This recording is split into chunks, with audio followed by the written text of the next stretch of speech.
Hello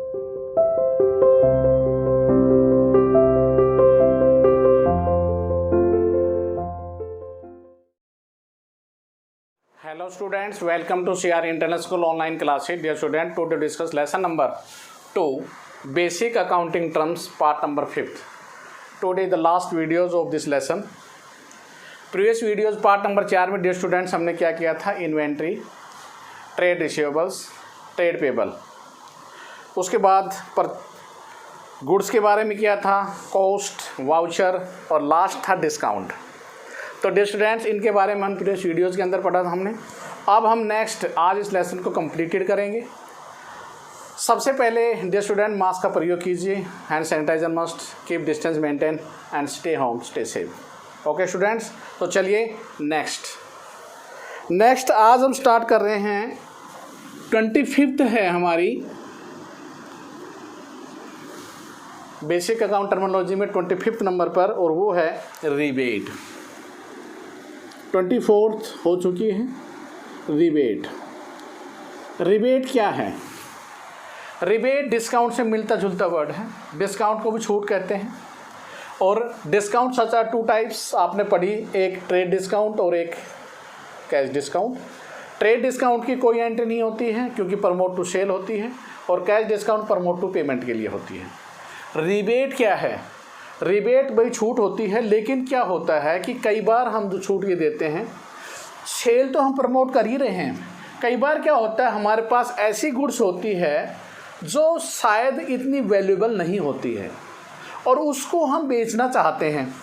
और बेचने के लिए हम ये कह सकते हैं कि एक्चुअल में this is allowed because is the main जो फोकस है नोटिस करना, आपके पास जो गुड्स है वो पुअर क्वालिटी की है. अब पुअर क्वालिटी की गुड्स को आप बेचना चाहते हैं, तो बेचने के लिए स्टूडेंट्स हम क्या करेंगे, हम कुछ रिबेट और दे देते हैं. देखो ट्रेड डिस्काउंट मैंने कहा कि प्रमोट टू सेल अपनी बिक्री को बढ़ाने के लिए देते हैं. रिबेट क्यों दे रहे हैं? रिबेट का मतलब होता है वो वस्तु जो बेचना चाहते हैं उसकी इतनी ड्यूरेबल क्वालिटी नहीं है. अब हमें उस वस्तु को बेचना है, बेचने के लिए हम क्या करेंगे, रिबेट प्रोवाइडेड था. तो रिबेट का मतलब जैसे वो 100 रुपये की वस्तु है, हमने 10% रिबेट कर दिया उसके ऊपर, तो अब उस वस्तु की जो कीमत होगी वो कितनी होगी, 90 रुपीज़. तो rebate is the clear. Discount से मिलता जुलता वर्ड है. Discount such are 2 types, trade discount and cash discount, and rebate is the quality of the goods is poor quality. Okay next GST 26th.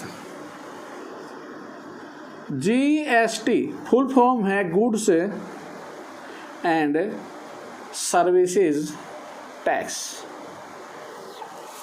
Dear students 1 जुलाई 2017 से पूरे India के अंदर GST लागू की गई.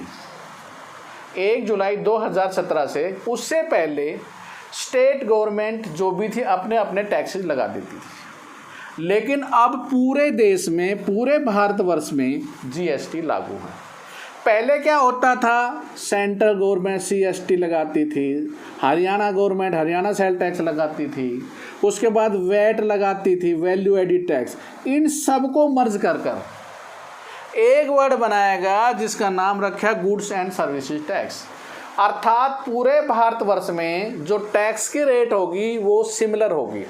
0% से लेकर 28% तक GST का हमारे पास लेसन भी आएगा जिसमें हम विस्तृत अध्ययन करेंगे कि GST क्या होती है.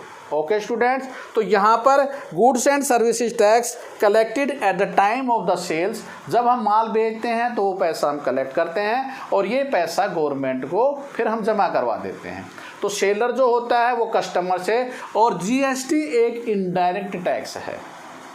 डायरेक्ट टैक्स वो होते हैं जैसे income tax is a direct tax, but GST is indirect tax. क्योंकि कस्टमर क्या देता है, सेलर को देता है, दुकानदार को, दुकानदार सरकार को पैसे देती है. तो पैसा आपका इनडायरेक्ट रूप से गवर्नमेंट के पास जाता है. तो ये है GST.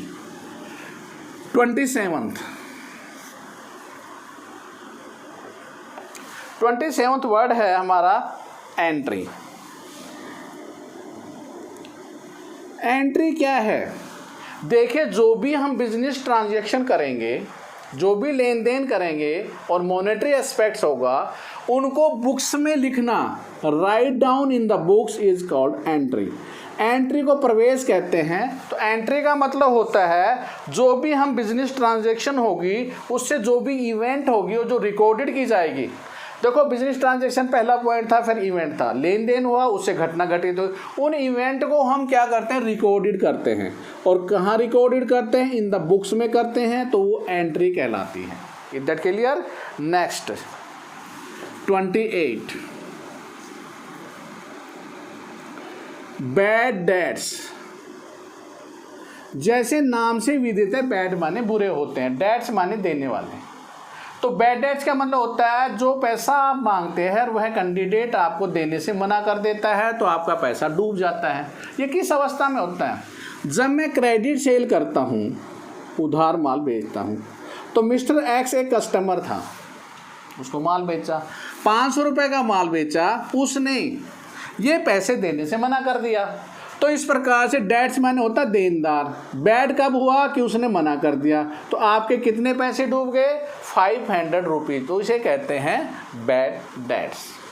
नेक्स्ट 29 बैड डेट्स के बाद है इन्वेस्टमेंट।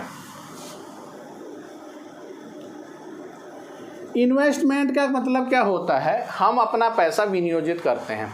इन्वेस्टमेंट आखिर क्यों करते हैं कि हम करना चाहते हैं कि एक्चुअल में एक व्यक्ति अपने इंटरप्राइजेज में जो पैसा लगाता है वो आपके लिए which is not a position to pay debts is called, sorry investment नहीं, इंसॉल्वेंट। इन्वेस्टमेंट भी आएगा, आगे पढ़ेंगे, पहले इंसॉल्वेंट पढ़ लीजिए। इंसॉल्वेंट, इंसॉल्वेंट एक वर्ड में, इंसॉल्वेंट क्या होता है, सोलवेंट से इंसॉल्वेंट बना। इंसॉल्वेंट का मतलब होता है दिवालिया। दिवालिया का मतलब होता है जो कैंडिडेट अपने डेट्स देने में सक्षम नहीं है। आप पैसे मांगते हो, वो पैसे देने में सक्षम नहीं है, तो कोर्ट उसको इंसॉल्वेंट घोषित कर देता है। दिवालिया जब घोषित होता है तो वो आपके डेट्स पेड नहीं करेगा। ओके स्टूडेंट्स, तो इंसॉल्वेंट, सोलवेंट सक्षम होता है, इंसॉल्वेंट असक्षम होता है। अर्थात जो पैसा आप मांगते हैं और कोर्ट ने उस व्यक्ति को इंसॉल्वेंट घोषित कर दिया तो आपके जो डेट्स है वो आपको प्राप्त नहीं होंगे। इंसॉल्वेंट के बाद 30 पर यही पॉइंट लिखा है जो मैंने अभी बताया, solvent. Solvent is the just reverse word of the insolvent.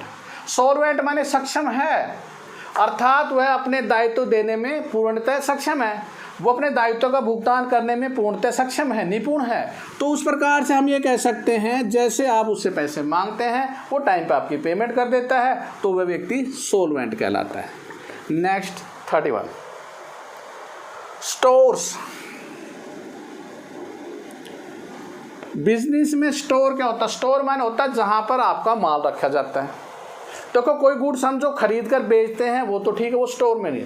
Store का मतलब होता है कोई भी लुब्रिकेंट्स वगैरह जिसको आप वस्तु बनाने के समय यूटिलाइज कर रहे हैं, तो वह माल आपके कहाँ रखा जाता है, स्टोर्स में रखा जाता है। तो स्टोर्स हम कह सकते हैं कंजम्पशन जो होती है, बिजनेस नॉट फॉर रीसेल। ध्यान रखें कि हम इसको स्टोर में रख रहे हैं, इसकी जो कंजम्पशन होगी रीसेल के लिए नहीं है, अपितु जिस वस्तु को आप निर्मित कर रहे हैं, बना रहे हैं, उसके लिए हमने जो वस्तु रखी हुई है वो हमारा स्टोर कहलाता है। फॉर एग्जांपल जो मैंने बताया, किसी भी प्रकार की हम पैकिंग जो करते हैं, मटेरियल्स, लुब्रिकेंट्स या कोई स्पेयर पार्ट्स होता है, उसे हम स्टोर में रखते हैं। Is that clear? Next stores के बाद है रिवेन्यू 32। रिवेन्यू वर्ड वैसे पहले भी आ चुका है, एक बार फिर क्लियर करते हैं। रिवेन्यू क्या है? रिवेन्यू को हिंदी में आगम कहते हैं। रिवेन्यू को एक सिंप्लिसिटी हम ये कह सकते हैं, सेल ऑफ गुड्स। जो वस्तु हम बेचते हैं उससे जो पैसा प्राप्त होता है उसे रिवेन्यू जाना जाता है। लेकिन रिवेन्यू एक ब्रॉड गेज वर्ड है।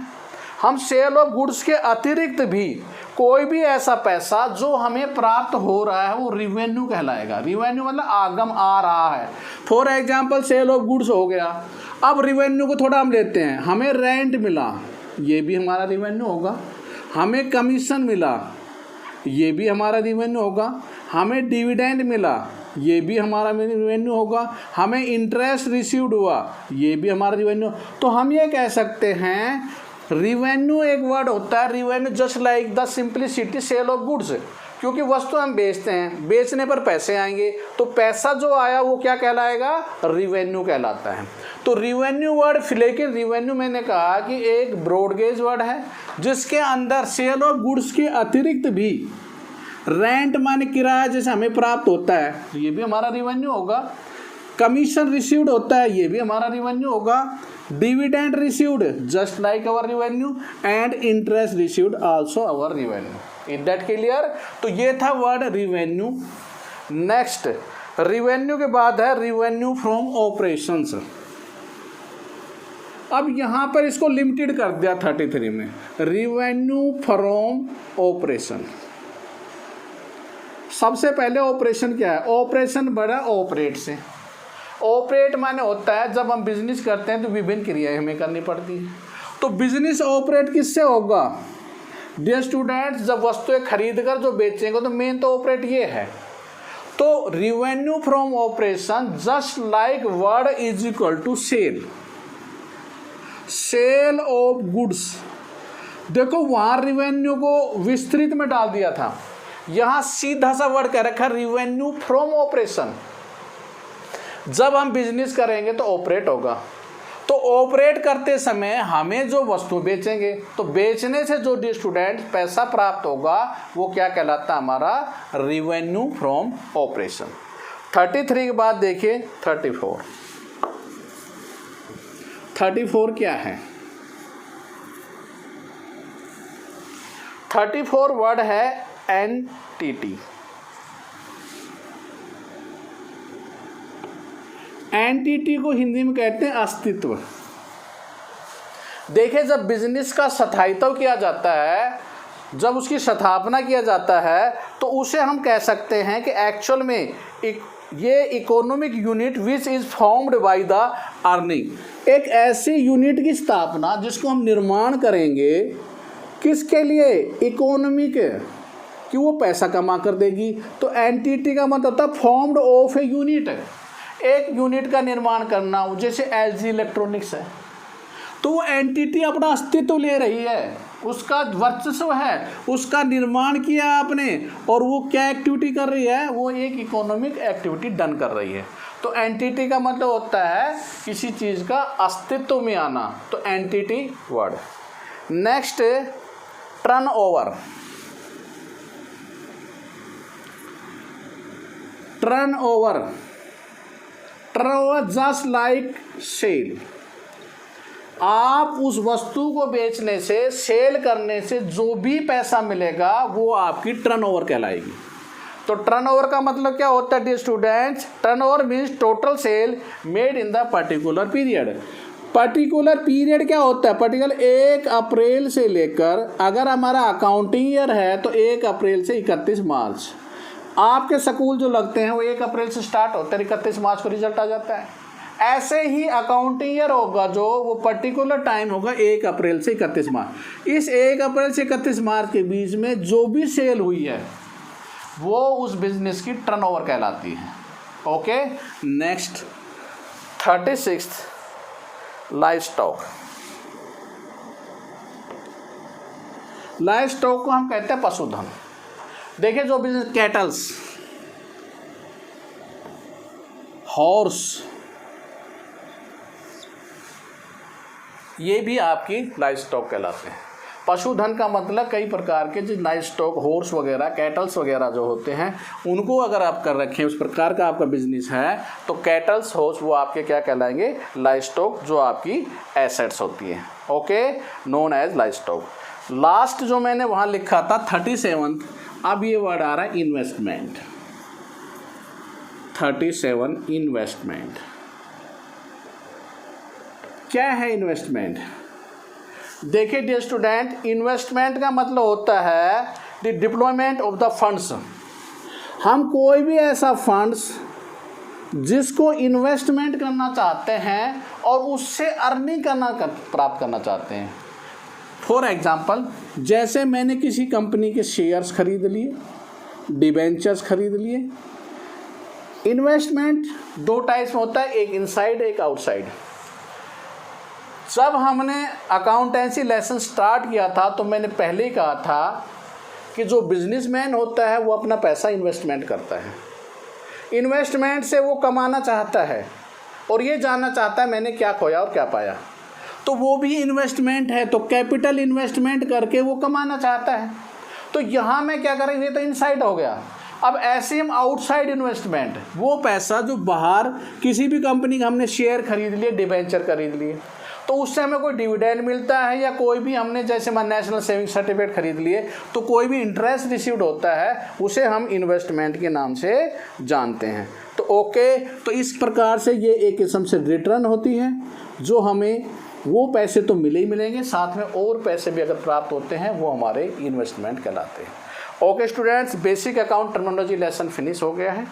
अब आपने कंप्लीटली लेसन को अपनी नोटबुक में टिल टू 37, आज हमने स्टार्टिंग कहाँ से की थी, स्टार्टिंग हमारी रिबेट से हुई थी। तो 25 से होमवर्क आपका डियर स्टूडेंट 25 से 37 तक जो भी मैंने हाईलाइट कर रखा है उसको आपने राइट डाउन करना है। Right and learn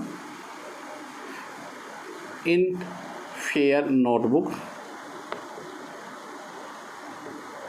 if any problem 1 to 37 तक कोई भी अगर आपकी समस्या है तो please contact my WhatsApp number 9416586639। Okay student, thank you, stay home, stay safe, goodbye, have a good day.